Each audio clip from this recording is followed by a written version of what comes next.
আমি তো বললাম আমাদেরকে যদি চেয়ারম্যান স্যার রিটেন লেখা দেয় জীবনও দিবে না যে 46,000 উনি ডিসেম্বরে দিতে পারবে।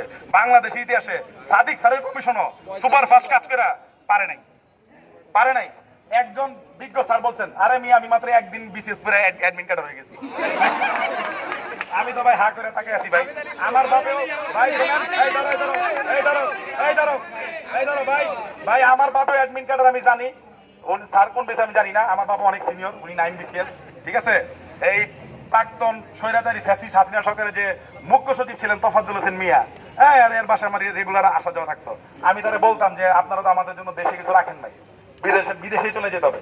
আমরা জানি বাংলাদেশের ব্যুরোক্রেসি 5 তারিখের আগেও যেমন ছিল, 5 তারিখের পরেও সেমন আছে। চাষকালি ফেস গুলো চেঞ্জ হয়েছে। ওই চেয়ারে যে বসে সেই হয়ে যায় রাবণ, তার আর বাকি দুনিয়া সম্পর্কে কোনো জ্ঞান থাকে না। এতে কাফের কথা যে স্যার বলছেন, স্যার তো রমজান মাস জানেন, রমজান মাস মাত্র গেছে। রমজান মাসে রোজা না রেখে কি কেউ পড়াশোনা করছি ভাই? রোজা রেখে কতটুকু আউটপুট দেওয়া যায়? ওনারা যদি আমাদের সাথে আমাদের এই নতুন সিলেবাসের বইগুলা একটা বই খালি খুলতো, বাংলাদেশ বিষয়াবলীর বইটাই খুলতো, তাহলেই বুঝতো কেমনে কি করা যায়, একদিনে পরে কেমনে অ্যাডমিট করা হয়।